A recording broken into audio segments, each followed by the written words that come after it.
Going to Honduras really put into perspective for me how all these people and all these children, they're real people with real stories. And I think of Josue and Joseph, how we went to their house and got to pour into them and pray for them. And as it turns out, it happened to be their birthday that week. And we got them a birthday cake. And to see their face when we brought in just a simple birthday cake was everything. It was so humbling for me, because for them, that's what they always wanted for their birthday. Josue, that's what he'd been praying for his birthday that year, was just a birthday cake.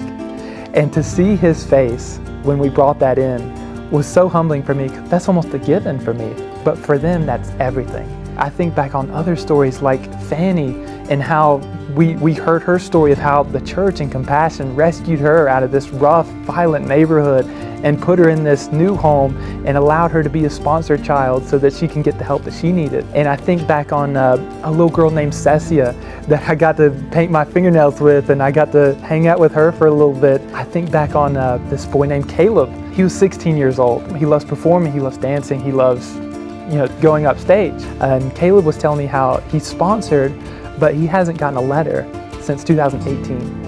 So it's been years since he's gotten a letter. And I was hearing from all these other boys and girls about how they've gotten letters and how they love it.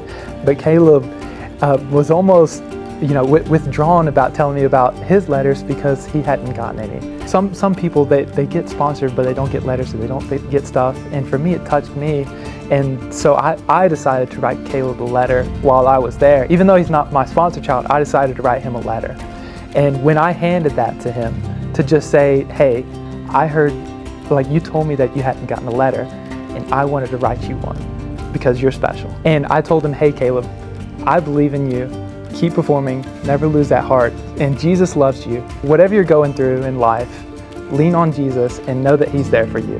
And then I signed it. The translator, Andrea, gave it to him, translated, and told him. And when he read that, he started bawling. That was everything to him. That's everything he's ever wanted. That was everything.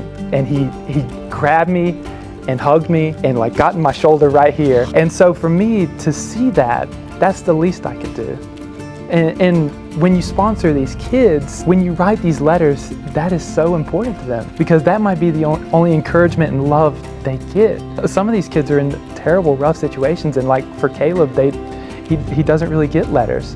So for him to just get one letter was the world to him. I think back on these kids and their stories, they're real. And when you're thinking about sponsoring a child, that's important to consider. For me to see that was so encouraging and so uplifting, to see the love of Christ shared through letters. All the workers from Compassion, all the local churches, it was just so incredible to see and so encouraging to know that the love and vision of Christ is being shared in these roughest of rough communities all the way in Honduras. It was so encouraging for me.